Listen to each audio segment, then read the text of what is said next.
Hello everyone, welcome to Pharmrocks YouTube channel. Pharmrocks के YouTube educational channel में आपका स्वागत है। In today's video lecture we will study in detail about the local anaesthetics.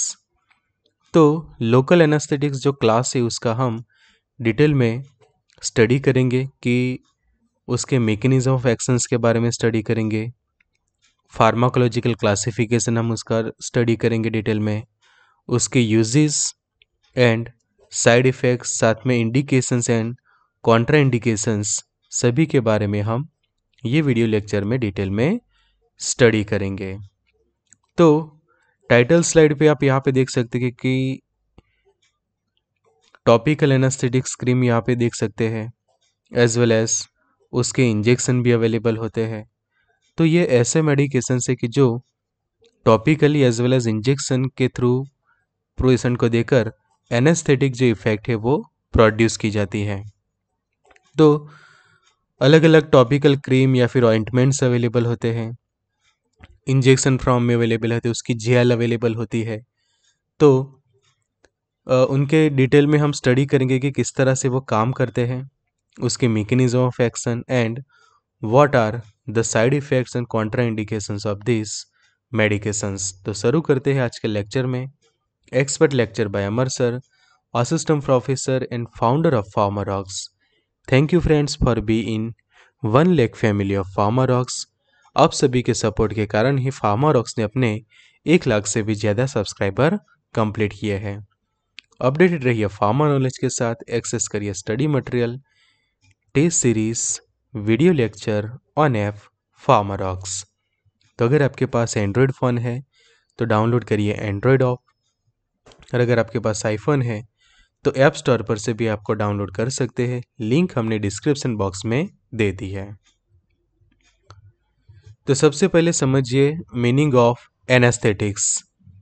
तो anaesthetics क्या है? तो anaesthetics are a class of medications और दे आर ड्रग और a pharmaceutical agent that produce a complete और पार्शियल लॉस ऑफ फीलिंग।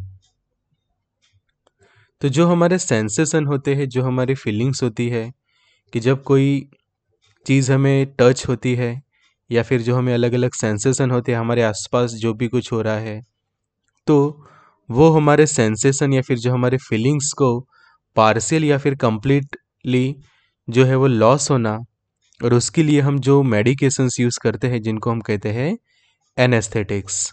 तो वो ऐसे मेडिकेशंस है as well as pharmaceutical agent है कि जिनको पेशेंट को दिए जाते हैं ड्यूरिंग द सर्जरी, कि जिसके कारण उनकी हम पेनलेस सर्जरी कर सके, कि उनको किसी भी तरह का पेन ना हो, and without inducing any type of pain और एनी सेंसेशन उनकी अच्छे से हम ट्रीटमेंट कर सके।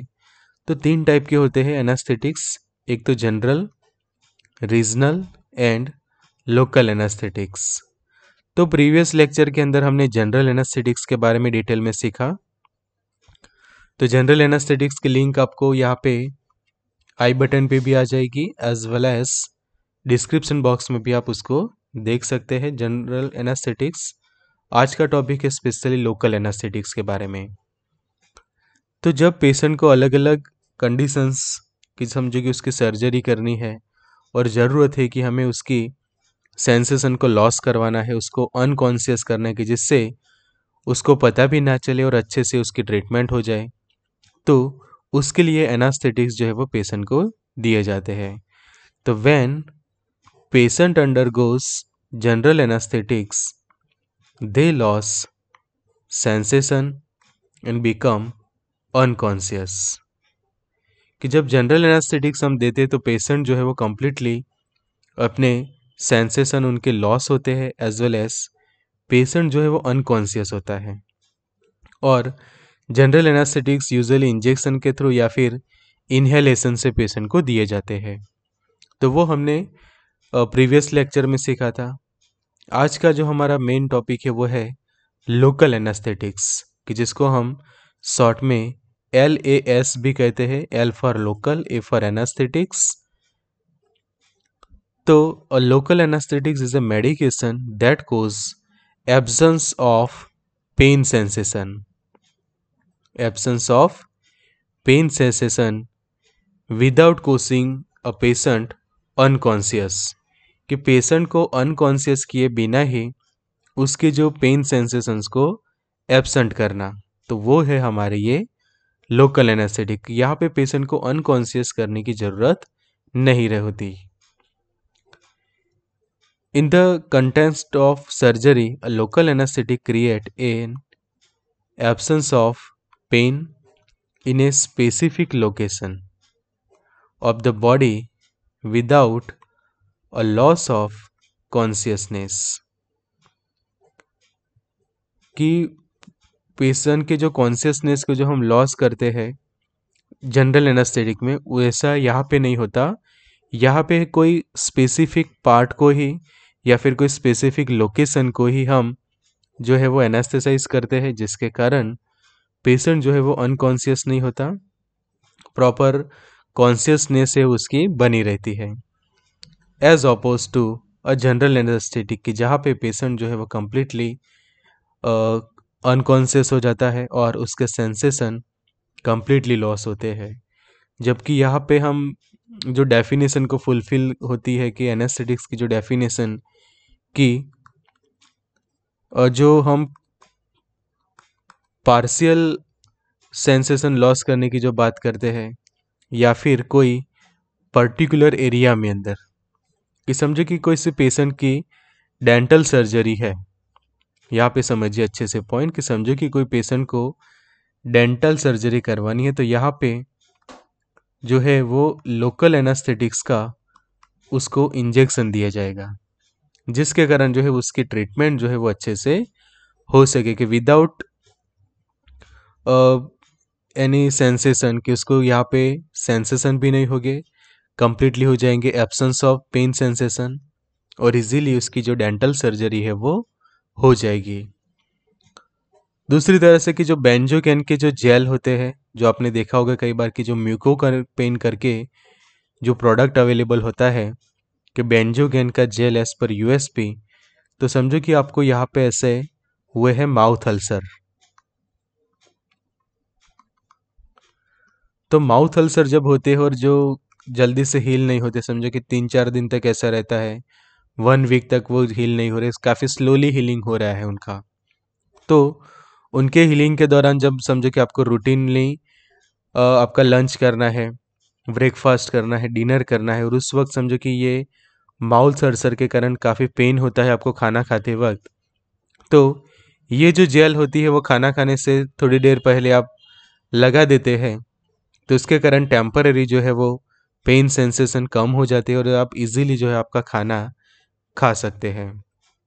तो लोकल एनास्थेटिक्स का ये बेनिफिट होता है कि आप आपके रूटीन काम कर सकते हैं आफ्टर अप्लाइंग देम, के समझो कि यहाँ पे माउथ अल्सर की ही बात करें तो पेशेंट जो है वो रूटीन काम कर सकता है, मतलब कि उसके लंच डिनर ब्रेकफास्ट पे अफेक्ट नहीं होता, कि जब वो जहाँ पे माउथ अल्सर हुआ है वहाँ पे इस टाइप के लोकल एनास्थेटिक्स जो जेल आती है, क्रीम्स आते हैं, वो अप्लाई करने के बाद आप खाना खाते तो आप इजीली खाना खा सकते हैं कि without any type of pen.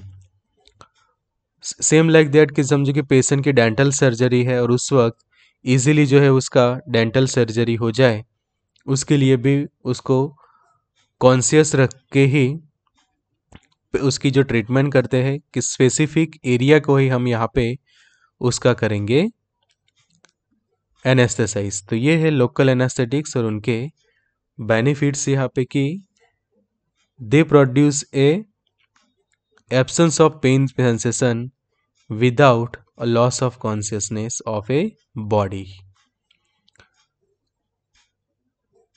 तो the injection shouldn't be painful and usually takes about 30 minute to become fully effective. तो ये पॉइंट आपको खास याद रखना है कि समझो कि पेशेंट को ये इंजेक्शन दिया है तो मिनिमम 30 मिनट्स के अंदर उसकी जो इफ़ेक्ट है वो वहाँ पे देखने को मिलती है, और should not be painful, painful नहीं रहता ये इंजेक्शन, कि जब डेंटल सर्जरी के दौरान भी समझो कि आपको ये समझो कि इंजेक्शन दिया है तो शायद आपको तो पता भी नहीं चलेगा कि इंजेक्शन लगाया गया है, तो पेनलेस रहता है usually, shouldn't be painful and usually takes about 30 minutes to become fully effective. Fully effective होने के लिए उसके माइनर इफेक्ट्स तो स्टार्ट हो ही जाते हैं, बट फुल्ली इफेक्टिव जो है वो होने में एटलीस्ट 30 मिनट्स लगते हैं।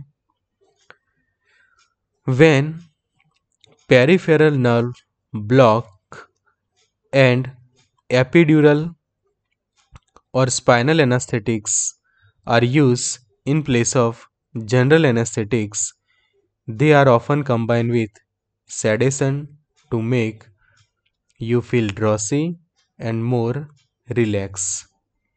कि इवन जब स्पाइनल कॉर्ड रिलेटेड इंजरी होती है और वहाँ पे कोई सर्जरी हो तो उस वक्त भी स्पाइनल एनास्थेटिक्स देके सिर्फ वो पोर्शन ही आपका एनेस्थेसाइज किया जाता है। Same like that dental surgery के अंदर माउथ अल्सर्स, तो ये है उसके कुछ बेनिफिट्स। अब जानते हैं डिटेल में लिस्ट। सबसे पहले तो list of the local anaesthetics, तो दैट आर प्रोकैन है, क्लोरप्रोकैन है, क्लोरोप्रोकैन है, लीडोकैन की जिसको हम लिग्नोकैन भी कहते हैं, लीडोकैन और लिग्नोकैन। फिर प्राइलोकैन करके है, टेट्राकैन के जिसको एमेथोकैन भी कहा जाता है, बुपीवाकैन, रोपीवाकैन, डिबुकैन की जिसको सिंकोकैन भी हम कहते हैं, बेंजोकैन है, ऑक्सीथाजेन एंड बेनॉक्सिनेट, उसके अलावा ब्यूटाम्बेन एंड कोकेन।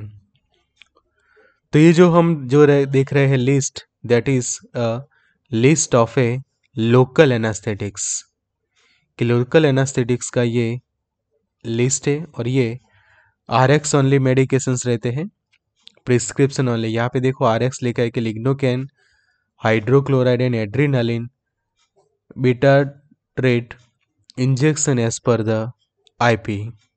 फिर लीडोकैन के 4% टॉपिकल एनास्थेटिक्स क्रीम अवेलेबल होती है।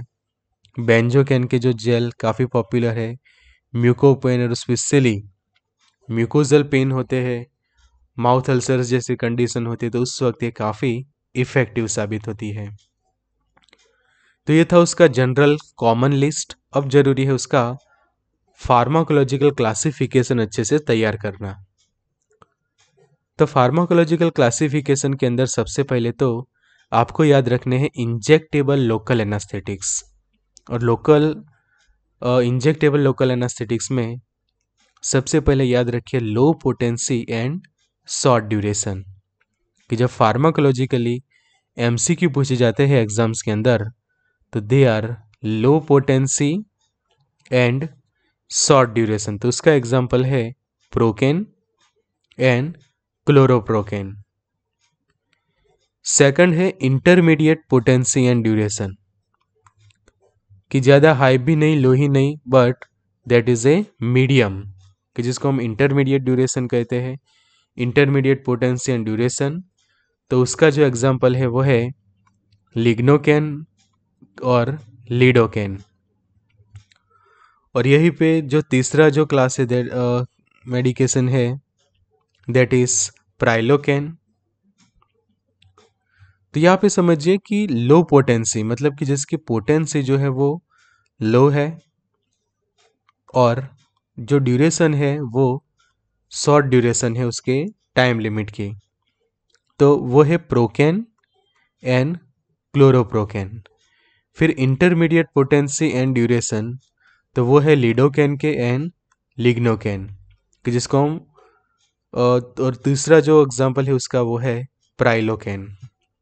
तो यहाँ पे आप देख सकते हैं जो उसका marketed formulation lignocaine hydrochloride and adrenaline bitartrate injection as per the IP, कि वो RX ओनली रहता है और उसका जो वायल है 30 ml स्ट्रेंथ का है और उसके अंदर कॉम्बिनेशन है 2% विथ एड्रीनालिन 1 in 18,000 की जो उसके डायल्यूशंस बने हैं।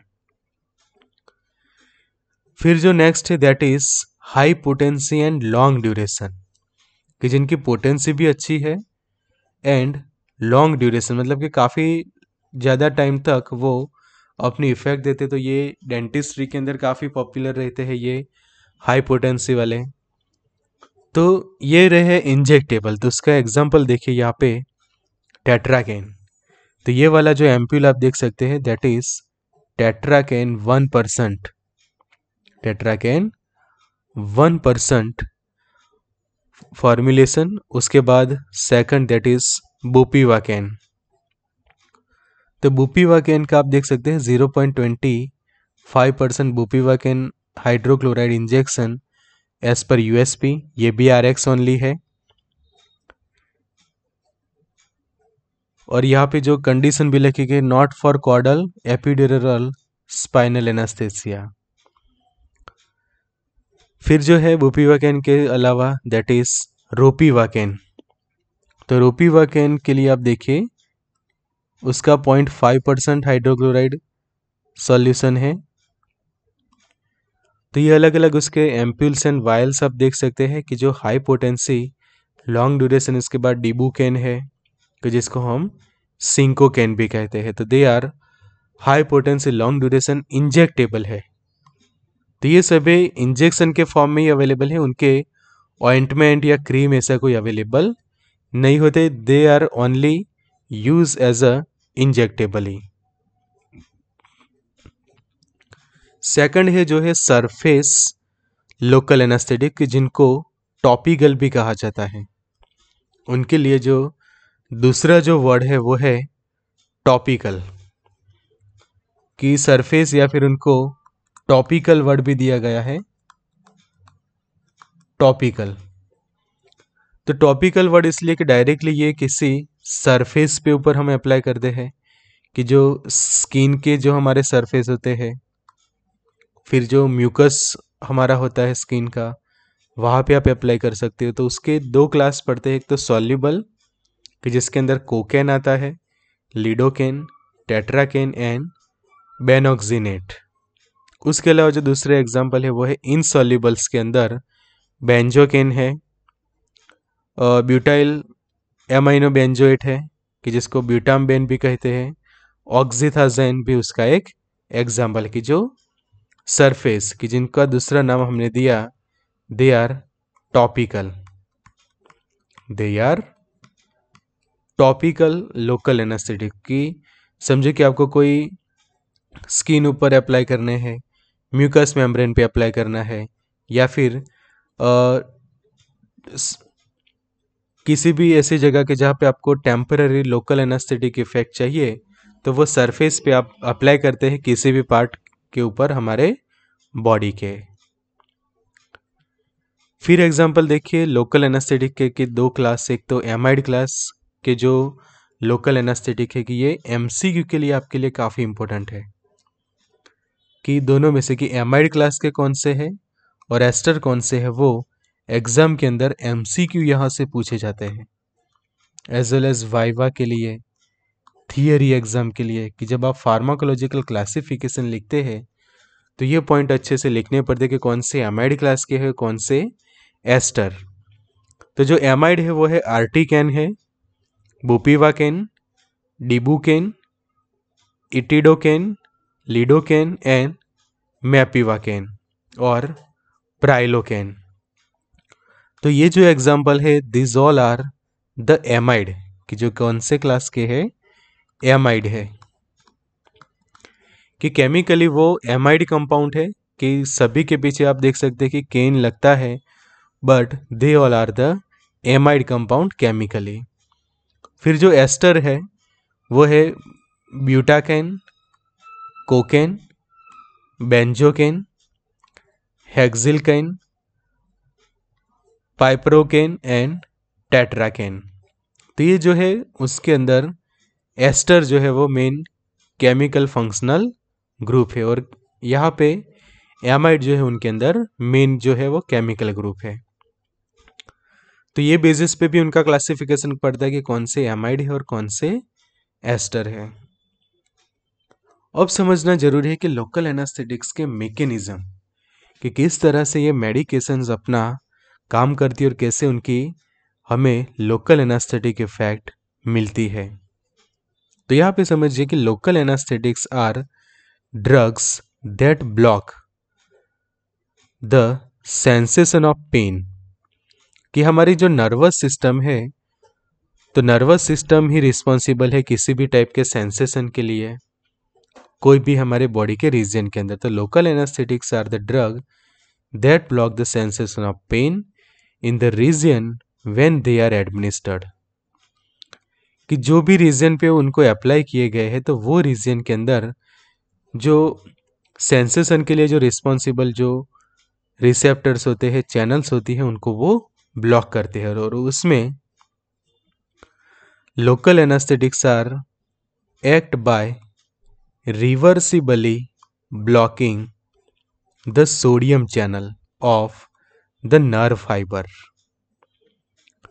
तो यहाँ पे हम एक नर्व फाइबर देख रहे हैं कि जो सेंसेशन जो है वो हमारे ब्रेन तक ले जाती है, कि कोई भी सेंस ऑर्गन से ब्रेन तक जो इंफॉर्मेशन पहुंचाने का जो काम करने वाले हमारे जो नर्व फाइबर होते हैं, तो उनके अंदर जो ये सोडियम चैनल है उसको ये ब्लॉक करते हैं। तो यहाँ पे डायग्राम के अंदर नर्व फाइबर का एरिया दिया है कि ये इंट्रासेल्युलर एरिया है उसका, और ये वाला एक्स्ट्रा सेल्युलर एरिया। तो जो ये लोकल एनेस्थेटिक्स है, उनको जब हम अप्लाई करते हैं तो वो क्या करते हैं, ये जो सोडियम का जो एंट्री होती है उसको जो है वो ब्लॉक करवाते हैं, कि ये जो है वो सोडियम चैनल है और यहाँ पे है लोकल एनेस्थेटिक रिसेप्टर। तो ये सोडियम की जो एंट्री यहाँ पे जो है वो ब्लॉक होती है, जिसके कारण इम्पल्स जो है वो आगे जो है वो ट्रांसमिट नहीं होती है, जिसके कारण inhibiting the conduction of nerve impulses. तो मेन तो जो है कि जो सिग्नल्स जो है वो ट्रांसमिट होना जरूरी है, कि जो सेंसेशन ले जाने वाले जो सेंसेशन ले जाने वाले जो सिग्नल्स होते हैं वो आपके सेंस ऑर्गन से ब्रेन तक पहुंचना जरूरी है। कि यहाँ पे है आपका कोई, चलो स्किन ले लेते हैं एग्जांपल, ये है स्किन। तो यहाँ के स्किन ऊपर आपके ये रिसेप्टर्स वगैरह प्रेजेंट हो गए, और ये फाइबर जो है वो पूरा जा रहा है यहाँ पे ब्रेन की ओर। तो समझिए कि ये पूरा जो है वो मैं ड्रॉ कर रहा हूँ वो है एक नर्व फाइबर, और वो ये डायरेक्शन के अंदर जो पेन के जो सिग्नल से वो लेकर जा रहा है, कि यहाँ पे समझो कि जो भी पेन हो रहा है वो सिग्नल ये डायरेक्शन के अंदर ट्रांसमिट हो रहे हैं, और उसके अंदर इन्वॉल्व होते हैं ये सोडियम चैनल, Na+ चैनल। अब जब हम किसी पेशेंट को लोकल एनेस्थेटिक्स देते हैं तो उनकी इफेक्ट के कारण क्या होता है कि यहाँ पे समझो कि ये जो सोडियम चैनल है वो हम ब्लॉक करते हैं, जिसके कारण यहाँ पे जो सिग्नल ये डायरेक्शन में जाते थे वो हो जाएंगे ब्लॉक। तो ब्रेन को जो है वो अब किसी भी इंफॉर्मेशन जो है वो मिलेगी नहीं, कि यहाँ पे जो सिग्नल थे वो ट्रांसमिट होना बंद हो गए, और जिसके कारण यहाँ से ही इंफॉर्मेशन जो है वो, चलो यहाँ तक सिग्नल गया बट वहाँ से आगे उसके लिए एंट्री जो है वो कंप्लीटली बंद है, because we have block this sodium channel. और उसके कारण जो इनहिबिशन हो गया conduction of nerve impulses towards the brain, कि ब्रेन की ओर जो नर्व इम्पल्सिस जा रहे थे वो हमने ये सोडियम चैनल को ब्लॉक करके वहाँ से स्टॉप कर दिया, जिसके कारण यहाँ से अब आगे कोई इन्फॉर्मेशन नहीं जा रही, जिसके कारण यहाँ पे लिख सकते हैं हम कि no sensation, there is no sensation, कि पेशेंट को अब सेंसेशन ही नहीं होगी, because block the sensation of pain due to the reversible blocking of the sodium channel. के सोडियम चैनल को जो ब्लॉक कर दिया, कि इसकी ज़रूरत इसीलिए थी कि सोडियम के कारण ही नर्व इम्पल्सिस जो है वो जो ऑर्गन से यहाँ पे ब्रेन तक पहुँचेगी। ये है पेरिफेरल नर्वस सिस्टम से सेंट्रल नर्वस सिस्टम की ओर सिग्नल जाते थे, बट बीच में ही हमने जो उसका रास्ता था वो ब्लॉक कर दिया, जिसके कारण ये इन्फॉर्मेशन यहाँ तक तो गई पर वहाँ से आगे नहीं गई, इसके कारण आपके ब्रेन को कोई सेंसेशन ही नहीं हुआ, उसको कोई मैसेज ही नहीं मिले, जिसके कारण उसको कोई पता नहीं चला। तो ये है mechanism behind the local anesthetics. The local anesthetic produce the anesthetic effect by inhibiting the excitation of nerve ending or by blocking conduction in peripheral nerve. कभी जो मैंने प्रीवियस डायग्राम में बताया आपको, उसी तरह से वो एक्साइटेशन जो होता है नर्व एंडिंग्स में, उसको ब्लॉक करता है, इनहिबिट करता है, एज वेल एज ब्लॉक करता है conduction of impulses in peripheral nerve. This is achieve by the anaesthetic reversible binding to and inactivating the sodium channel. Sodium channel को यहाँ पे मेन इनएक्टिवेट होते हैं.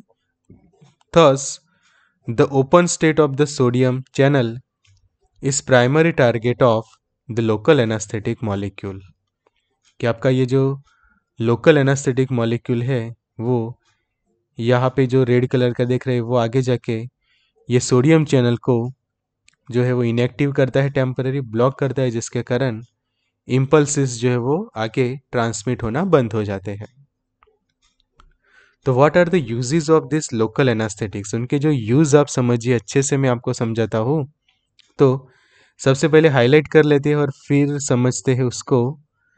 तो स्किन बायोप्सी के अंदर कि जो माइनर प्रोसीजर्स कुछ होती है, कि मेजर सर्जरीज नहीं पर जो माइनर प्रोसीजर्स, जैसे कि यहाँ पे ये जो स्किन ऊपर बायोप्सी किया गया है उसके अंदर, फिर डेंटल प्रोसीजर्स और सर्जरी जैसे कि टूथ एक्सट्रैक्शन, कि आपका समझे कि टूथ एक्सट्रैक्शन करना है तो उस वक्त अप्लाई करते हैं. And they also apply to get relief from mouth ulcer during the eating. तो माउथ अल्सर समझे कि आपको हुए हैं और टेम्पररी आपको रिलीफ चाहिए उसमें से, तो भी हम ये अप्लाई करते हैं. तो यहाँ पे आप देख सकते हैं कि जो बायोप्सी के दौरान कि जो स्किन के कोई लेयर्स आपको लेने हैं, बायोप्सी करनी है स्किन के ऊपर, और टूथ एक्सट्रैक्शन करना है या फिर उसके रिलेटेड कोई माइनर सर्जरी है, यहाँ पे आपको समझो कि माउथ अल्सर है. तो आगे भी हमने आपको समझाया उसी तरह से लंच करना है आपको, ब्रेकफास्ट करना है, डिनर करना है, उस वक्त आपको पेन ना हो इसलिए बेंजोकेन के जो जेल्स कई बार लोग अप्लाई करते हैं, एज वेल एज जो लीडोकेन होता है उसके टॉपिकल एनेस्थेटिक्स क्रीम भी अप्लाई किया जाए to produce the temporary local anaesthetic effect. और जो टेम्पररी सेंसेशन लॉस होते हैं उसके कारण इजीली आप आपका खाना खत्म कर सकते हैं और पेन जो है वो आपको कम होता है. Same like that tooth extraction की जब दांत जो है वो निकालना होता है सर्जरी करके, माइनर सर्जरी जो होती है, उस वक्त आपको कोई सेंसेशन ना हो इसलिए भी वो इंजेक्शन लगाया जाता है वहाँ पे लोकल एनेस्थेटिक का. एज वेल एज समझे कि स्किन पे बायोप्सी करने तो वहाँ पे कई बार ये टॉपिकल भी अप्लाई किए जाते हैं, कि जो सरफेस एनेस्थेटिक्स जो हमने सीखे. तो these are their uses. Contraindications में यही है कि किसी को एलर्जी है, एलर्जिक रिएक्शन किसी पेशेंट के अंदर प्रोड्यूस होते हैं due to the local anaesthetics, तो उनके लिए ये कॉन्ट्राइंडिकेटेड हो जाएंगे. सेकंड कि इन्फ्लेम और infected tissues unlikely to have effect if use locally due to the low pH of tissue. कि ऑलरेडी समझे कि किसी के टिश्यूज डैमेज है, इन्फेक्टेड है, वहाँ पे इन्फ्लेमेशन हुआ है, तो उस वक्त भी हम उनको यूज़ करना अवॉइड करेंगे. And third thing that is the question in patient with family history of malignant hyperthermia. कि समझे कि फैमिली हिस्ट्री रही है कि लोकल एनेस्थेटिक्स देने से मैलिग्नेंट हाइपरथर्मिया हो जाता है, तो ऐसे पेशेंट को भी गलती से भी ये नहीं देना चाहिए. इसलिए ज़रूरी है कि प्रॉपर आप उसका फैमिली हिस्ट्री चेक करो, पेशेंट काउंसलिंग करो, प्रॉपर उसकी हिस्ट्री आप चेक करो, उसी के बाद ही मेडिकेशंस जो है वो प्रिस्क्राइब की जाती है. साइड इफेक्ट समझते हैं लोकल एनास्थेटिक के, कि लोकल एनास्थेटिक्स के जो साइड इफेक्ट, तो यहाँ पे लिखा है कि मे पीपल मे एक्सपीरियंस, मतलब कि कुछ लोगों को उसके होते हैं, कुछ लोगों को नहीं भी होते, तो इसलिए वर्ड हमने यहाँ पे यूज किया कि people may experience temporary side effects from local anaesthetic such as dizziness, कि यहाँ पे जो देख रहे हैं उसके अकॉर्डिंग टू पेशेंट को जो है वो डिजीनेस जैसा फील हो सकता है, उसकी जो स्पीच है वो स्लर हो सकती है, स्लर स्पीच की जो हम बात करते हैं, हेडेक हो सकता है माइनर, ब्लर विजन हो सकती है, ट्विंचिंग मसल्स जैसा हो सकता है, एंड कंटिन्यूअस नंबनेस, वीकनेस और पिंस एंड नीडल्स, कि जैसे कोई पिंस और नीडल्स टच हो रही हो ऐसा आपको लगे साइड इफेक्ट के तौर पे, वीकनेस जैसा लगे, एंड कंटिन्यूअस नंबनेस भी कई बार होती है, बट ये टेम्पररी होती है, लॉन्ग टर्म साइड इफेक्ट्स नहीं होते, टेम्पररी कुछ समय के लिए ही आपको ऐसा फील होता है और फिर उसकी इफेक्ट जैसे कम हो जाती है एनास्थेटिक्स की, ये जो सिम्टम्स ऑटोमेटिकली जो है वो डिसअपियर हो जाते हैं ऑफ ए साइड इफेक्ट। तो ये है लोकल एनास्थेटिक्स का side effect, dizziness, Slur speech मतलब कि बोलने में थोड़ी दिक्कत होना, हेडेक हो सकता है, blur vision, twitching muscles and continuous numbness, weakness और pins and needles. So thank you friends for attending this lecture of local anaesthetics. जरूर से वीडियो को लाइक करिए, शेयर करिए, कमेंट करिए, व्हाट्सएप ग्रुप ज्वाइन कर सकते हैं 9426180836 हमारे व्हाट्सएप हेल्पलाइन नंबर से। सब्सक्राइब करिए चैनल, एक्सेस करिए study material, test series and video lecture on एव फार्मारॉक्स। So good luck and all the best.